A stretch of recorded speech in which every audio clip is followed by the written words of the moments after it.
At the will reading, my dad, Robert Miller, looked me straight in the eye before sliding a leather folder across the table to my sister. Olivia gets $11 million. As for you, Sophia, go earn your own. My ears rang. The room tilted. Everyone's polite murmurs turned into a suffocating silence that pressed against my chest. I wanted to shout, but before I could, the family lawyer, James Carter, cleared his throat and lifted a sealed envelope. There's something from your grandfather, Henry Miller. Something he insisted must be read aloud only when Sophia was present. My mom, Karen, shifted uncomfortably. My sister smirked, twirling the diamond bracelet she'd flaunted since morning. And then James began to read the first line. The words struck like thunder. My mother's face drained of color, and she suddenly screamed, shattering whatever illusion of control the Millers thought they had.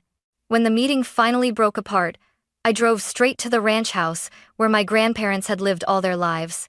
The place looked smaller than I remembered, its paint peeling, the porch sagging under years of neglect. Yet the faint jingle of the wind chimes still echoed, the same sound that once meant safety, summer nights, and Henry's laughter drifting across the fields. Now it felt hollow, like a memory I wasn't supposed to touch.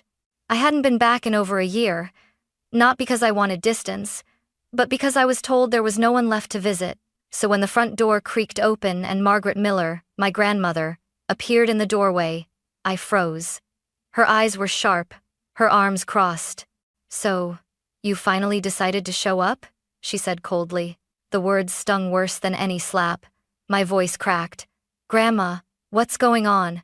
I was told you were in a nursing home, that you and Grandpa—" She cut me off, raising a trembling hand. "Your grandfather called for you, Sophia. Over and over, on his deathbed. He asked for his little scientist. But you never came. You never answered." The air left my lungs. "That's not true," I whispered, stepping forward desperately. "Please, let me see the number he was calling." Margaret hesitated, then disappeared inside. Minutes felt like hours until she returned with a worn notepad. She shoved it into my hands. My chest tightened the moment I saw Henry's handwriting, familiar and steady. But the number scrawled across the page wasn't mine. Not even close. "This isn't my number," I gasped. "I've had the same phone since high school." Her brows furrowed. "Robert told us you changed it when you went to college. That you didn't want to be bothered. That you were ashamed of us." My knees buckled. I clutched the porch railing for support. "No, that's a lie. I came home last spring break. I came here. Olivia was standing right there on the porch. She told me no one was home." Margaret's face paled. "We were here. We've always been here." "Sophia, are you saying—" "They lied to me," I hissed, fury burning through my chest. "Dad, Mom, Olivia, they cut me off from you on purpose. They even told me you and Grandpa had been moved to a facility in Cedar Ridge, that visitors weren't allowed because of quarantine." Margaret stumbled back, her lips trembling. "They said, you didn't want us anymore. That you had a new life." A bitter laugh broke from me, sharp and shaky. "I never said that. They wanted me gone. And because of them, I never got to say goodbye to Grandpa." Her knees weakened, and she collapsed into the porch swing, clutching her chest. "They told everyone, you didn't come to the funeral because you didn't care." Tears blurred my vision. I would never miss his funeral. Never. He was the only one who believed in me. The porch fell silent except for the rustling trees, whispering secrets neither of us wanted to hear. Margaret wiped her face with the corner of her sleeve. When she looked back at me, her expression had changed. The cold suspicion in her eyes was gone, replaced by something heavier regret mixed with fury. Without a word, she walked into the living room and reached for the old rotary phone hanging on the wall. Her fingers trembled slightly, but when she began to dial, her movements were deliberate, each click of the dial echoing like a drumbeat in my chest. "Who are you calling?" I asked, stepping closer. She didn't answer until the line clicked. "Robert, Karen, and Olivia. All of them. They're coming here tonight."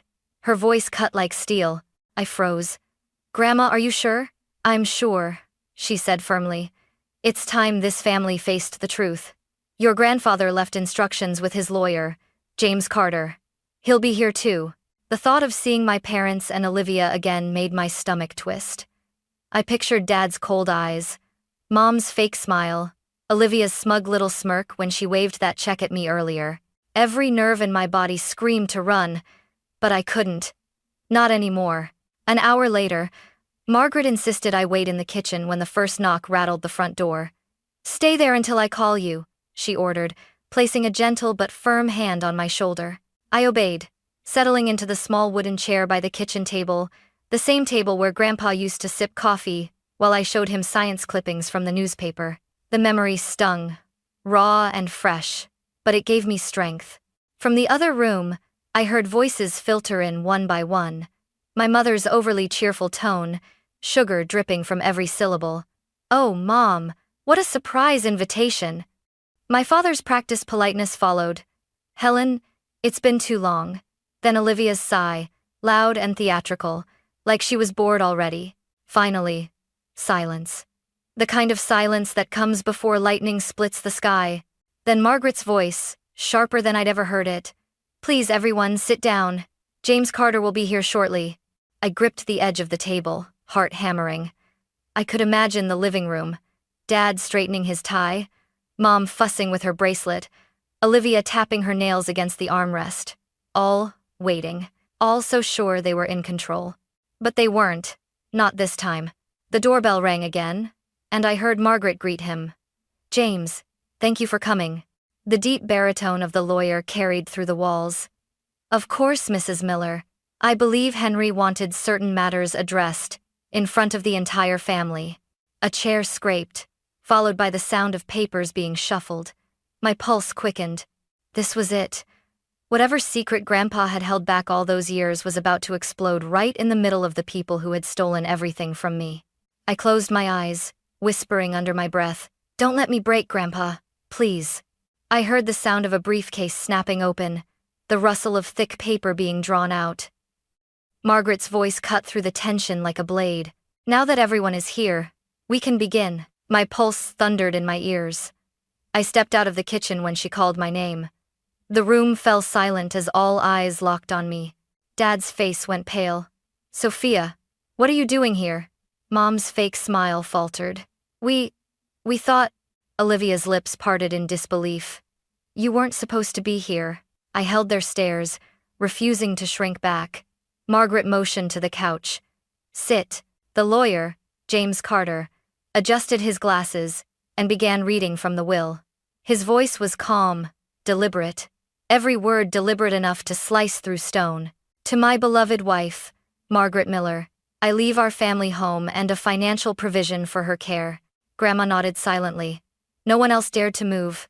"To my granddaughter, Sophia Miller, I leave the newly constructed research facility at Pine Ridge, including all laboratory equipment, intellectual property rights to any projects under my sponsorship, and full funding for its continued development." The air in the room cracked like glass under pressure. My father inhaled sharply. My mother's eyes twitched. Olivia shot up from her chair so fast it screeched against the wooden floor. "You've got to be kidding me!" she shouted. "The whole facility? The lab? That's supposed to be mine." James ignored her, continuing in the same steady tone. "The remainder of my estate, including accounts and investments, shall be divided equally between my two granddaughters, Sophia and Olivia Miller." The silence that followed was deafening. Olivia's face turned crimson. No, this is insane." "Dad, Mom, you promised me everything. You said if I played the perfect granddaughter, if I visited him, smiled at him, he'd leave it all to me." Her voice cracked, raw with fury. My stomach turned. So it had all been an act. Every fake smile, every rehearsed word by her bedside, it was all to win a fortune. Dad raised his hands, trying to calm her. "Olivia, lower your voice." But she wasn't listening. She jabbed a finger at me. "Why her? She wasn't even around. She didn't care. She abandoned him." I felt my jaw clench, words boiling inside me. But for now, I stayed quiet. Let her scream. Let her reveal herself. Grandma's voice finally sliced through. "There's more," she said coldly, pulling out a folded letter from the drawer beside her. "Henry left this for Sophia, to be read aloud." Olivia's eyes widened. Dad stiffened. Mom's hands trembled in her lap. James carefully unfolded the letter, the yellowed paper crackling under his touch. My heart pounded as he began. To my dearest Sophia. James's voice softened as he unfolded the fragile paper. The room leaned forward, straining to catch each word. To my dearest Sophia, he began. If this letter is being read, then I am gone from this world. But I hope these words remind you that you were never invisible to me. My throat tightened instantly. You were always different, James read on. Not in a way that needed fixing, but in a way that made life richer. While others chased noise, you searched for truth. While they performed, you observed. You were my little scientist, my pride, my legacy. Tears blurred my vision. My mother shifted in her seat, arms crossed like a shield. My father's jaw flexed. Olivia rolled her eyes but said nothing. I remembered being 7, clutching a notebook on the porch, timing how long it took rainwater to fill a glass jar. Grandpa Henry had crouched beside me, smiling as if my experiment mattered more than anything in the world. James's voice pressed on. I watched you grow up with questions no one else wanted to answer. I saw how your joy dimmed every time your mother brushed you off, every time your father changed the subject. I saw how they poured all their attention into Olivia, while you built your own path in silence. Grandma Margaret's hand reached for mine. I gripped it tightly. I don't blame your sister entirely, James continued, reading Henry's words. She played the part they gave her. But you, Sophia, you wrote your own script. That courage made me proud beyond words. A sob tore out of me before I could stop it. I remembered the night I'd won the regional science fair, standing with a trophy in my hands, unsure whether to be proud or ashamed. My parents hadn't shown up. They'd been at Olivia's rehearsal instead. I asked Grandpa if we could hide the trophy under my bed so my parents wouldn't look at me like I was a stranger, and he'd nodded, his eyes heavy with sorrow. James's voice grew quieter. You deserved recognition, warmth, a space to be exactly who you are. I can't rewrite the past, but I can build your future. That is why I left you the lab. Because you are not a mistake. You are the miracle our family never understood. The words hit me like thunder rolling across the plains. My chest heaved as I fought back sobs. Across the room, Olivia's face hardened, crimson with envy. My mother looked away, her lips pressed tight. My father's hands clenched into fists, knuckles white. I whispered to myself, almost too softly to hear. He saw me. He always saw me. The letter trembled in James's hand as he folded it shut. The silence that followed was unbearable, thick with all the years of lies and neglect suddenly dragged into the light. Grandma finally spoke, her voice steady as stone.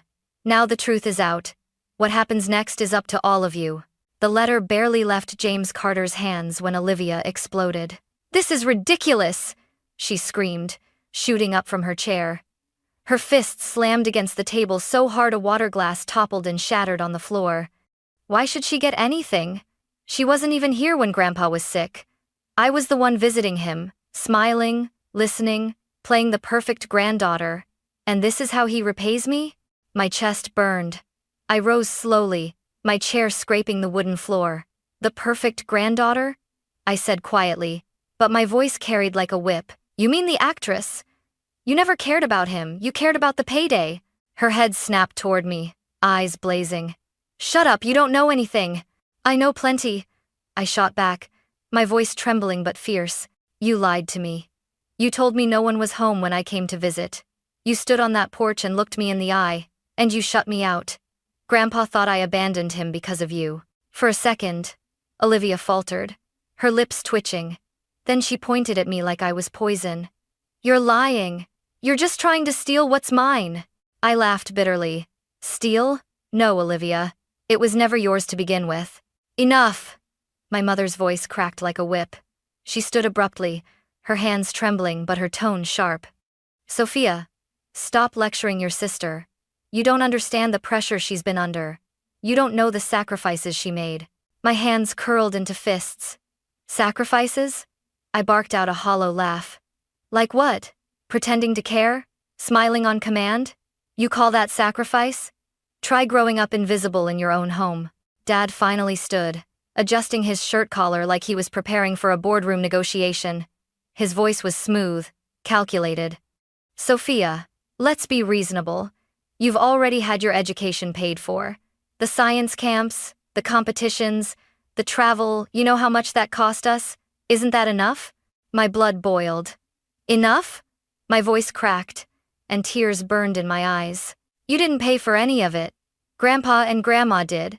Every camp, every trip, every piece of equipment, I saw the checks. It was them, not you. Dad's face tightened, but I pressed on, louder now, my words tumbling like fire. You didn't support me, you tolerated me. And you only tolerated me because Grandpa believed in me when you didn't. Don't you dare stand there and pretend you gave me anything. The room vibrated with tension. Olivia's breathing was ragged, her fists clenched. Mom's eyes darted between us, desperate to hold her crumbling mask. Dad's calm facade fractured, his lips twitching. Family means sacrifice, Mom snapped, finally. And if you want to honor your grandfather's memory, you'll sign over your share. Olivia needs this more than you do. Her words cut through me like a blade. My chest heaved, but I refused to cry. Instead, I straightened my shoulders, feeling Grandpa's presence behind me, his words echoing. You are not a mistake. You are a miracle. I will not sign over anything, I said firmly, my voice low but steady. This isn't about money. This is about truth. Grandpa trusted me. He built the lab for me, and I won't let you twist his legacy into your transaction. Olivia let out a bitter laugh, her voice cracking under the weight of her rage. Transaction? You think you're better than me? You've always thought you were better. That's why nobody wanted you around. That's why you don't belong here. I stared at her, at all of them, the family that had twisted love into power, that had built a wall between me and the only man who ever believed in me. My heart pounded, but for the first time in years I wasn't afraid. You're right, I whispered. I don't belong here. Not with people who traded love for greed. The words hung in the air, heavier than the silence that followed. The silence after my words was suffocating, thick enough to choke on. Olivia's chest rose and fell in sharp bursts, her nails digging crescent moons into her palms. My father stared at me like I was an enemy across a battlefield. My mother's lips trembled, but her eyes blazed with resentment. And then Grandma Margaret rose from her chair, slowly, deliberately, her frail hands gripping the armrest for balance. She looked smaller than she once had, but her voice when it came was thunder. How dare you, she said, each syllable like a strike of lightning. How dare you stand in this house that Henry built and speak of sacrifice? Robert blinked. Mother, please. No. Margaret's hand slammed against the wooden table. The sound cracked through the air. Do not mother me, Robert. You deceived your father. You lied to him while he was dying. You told him Sophia wanted nothing to do with him. You stole her from his last days. Karen stood quickly, voice trembling with feigned dignity. We did what we thought was best. She was always difficult. She needed distance, and Henry, don't you dare use his name as a shield, Margaret snapped, her eyes like steel. You poisoned his heart with lies. And you, she turned toward Olivia, you played along. You wore your smiles, you said your lines, you begged a dying man for his favor. That was not love, that was a transaction. Olivia's face twisted, but words failed her. You all should be ashamed, Margaret continued, her voice cutting through every excuse, every mask. Ashamed that the only one who honored Henry's love was the very girl you tried to erase. My chest tightened, tears welling in my eyes. I gripped the edge of my chair, afraid if I let go I would collapse under the weight of it all. Robert's composure cracked. His voice sharpened, desperate. We are family, Mother. Family means forgiveness. You can't just erase us from this house. Margaret leaned forward, her frail frame trembling, but her voice unwavering. You erased yourselves the moment you betrayed Henry, the moment you betrayed Sophia. You don't get to speak of family. Not anymore. Karen's eyes widened, panic flashing. Helen, Margaret, she corrected coldly. You lost the right to call me anything else. For a heartbeat, no one moved. Then Margaret straightened, her voice calm but deadly. Leave, all of you. You are not welcome here. The room froze. Robert scoffed, trying to gather dignity. This is absurd. We'll contest the will. You'll do nothing. Margaret interrupted, her tone final.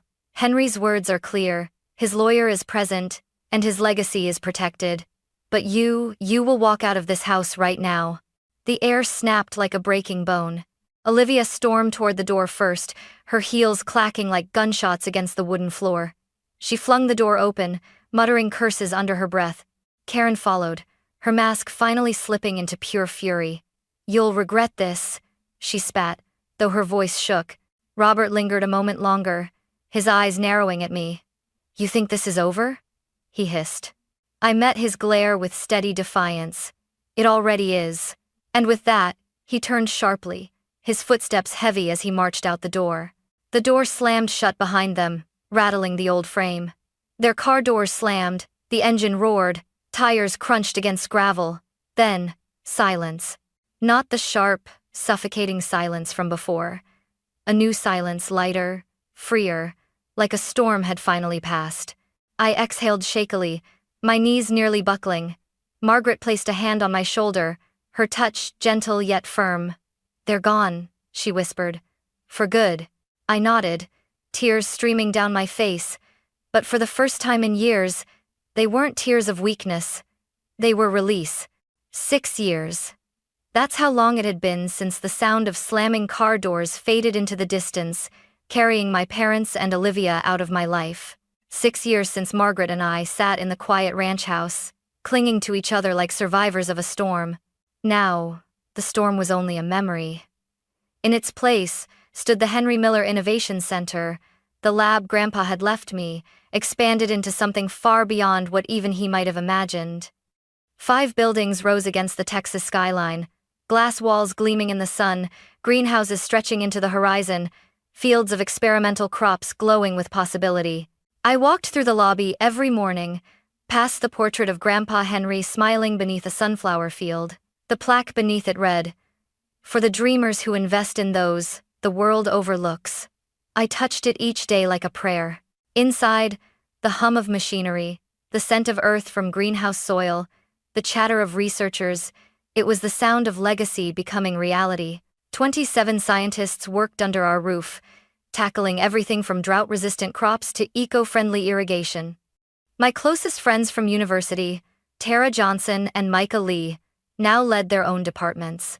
Sometimes, we still laughed over burned popcorn in the break room, but other times we stood together in awe, watching farmers from struggling communities take home solutions that changed their lives. Last spring, we launched the Little Scientist Initiative, a summer camp for rural kids who reminded me too much of myself. Shy, overlooked, burning with questions no one around them bothered to answer. 15 children came that first year. One of them, a quiet 13-year-old girl with thick glasses, handed me a notebook filled with observations about bee populations in her hometown. Her calculations were messy, but her eyes shone with the same spark Grandpa once saw in mine. When I told her she was brilliant, she whispered, "You actually read it?" I had to turn away to hide my tears. It was during the second summer of the program that Olivia returned. I still remember the way she walked into the lobby hesitant, stripped of her old armor of diamonds and arrogance, her hair pulled back simply, no glittering jewelry, no smug smile, just uncertainty. "I don't expect forgiveness," she said quietly, staring at Grandpa's portrait. "I just wanted to see what he built for you, what you've built with it." For a moment, I couldn't speak. The memory of her lies, her laughter when I was shut out, the cruel words she spat at me, it all pressed down on my chest. But then I remembered Grandpa's letter. She played the part they gave her. So I gave her the tour. She walked through the labs with wide eyes, asked questions she never would have cared about before, paused at the community garden where local families harvested their own food. "He always knew who you were," she said at last, her voice cracking. "Even when I didn't. Even when I pretended not to. We didn't reconcile with hugs or tears. The wounds were too deep for that. But twice a year, Olivia came back to volunteer at the camp. She taught the kids how to present their ideas clearly, how to speak with confidence, skills she had mastered in her old life of performance. It was a small bridge, but it was something. As for Robert and Karen, they disappeared into a parallel world. Last I heard, they'd moved to Florida, Dad retired early from his firm, Mom posing at charity galas with practiced smiles. Their names appeared in business journals and social columns, but never in my inbox, never at my door. And that was fine, because I no longer needed them. The only family I had left was the one that mattered. Margaret, who now lived in a small apartment attached to my home, close enough for me to bring her coffee each morning, and the family I built here, scientists, dreamers, children with notebooks in hand. For the first time in my life, I wasn't invisible. I was exactly where I was meant to be. It was late autumn when Margaret called me into her room. She was 87 now, her body slower, but her eyes still sharp, still carrying the same fire that had silenced an entire family 6 years ago. "Sophia," she said softly, pulling a small velvet pouch from her cardigan pocket. "This belongs to you." I frowned, taking it carefully. Inside lay a silver pocket watch, its surface worn smooth by decades of use. The initials HM were faintly engraved on the back. I opened it and froze. Tucked inside the lid was a tiny photograph of me at my first science fair, beaming beside my project on honeybee communication. Grandpa Henry's handwriting curved across the edge of the photo. "My little scientist will change the world someday." End of priest. The tears came fast, hot, unstoppable. "He carried this? Every day?" I whispered. Margaret nodded, her hand covering mine. "Every single day." I placed the watch against my chest, as if I could feel his heartbeat through the silver. The years of neglect, the betrayals, the screaming voices at that cursed will reading, they all fell away. What remained was his faith, etched into metal, immortal in words. That night, I walked out to the old bench behind the ranch house. The fields stretched dark and endless under the stars. I held the pocket watch up to the sky, the moonlight glinting off its surface, and spoke aloud, though no one could hear me. "You were right, Grandpa. They tried to make me smaller. But I grew anyway, and now I will make sure no child ever feels invisible again." The wind rustled through the trees like a quiet answer. For the first time in my life, I felt whole. Not because of the inheritance, not because of the lab, but because I finally understood. Legacy isn't measured in money or titles, it's measured in belief. And Henry Miller had believed in me enough to change everything. I closed the watch gently, tucking it into my pocket, and whispered, "I'll carry you with me too."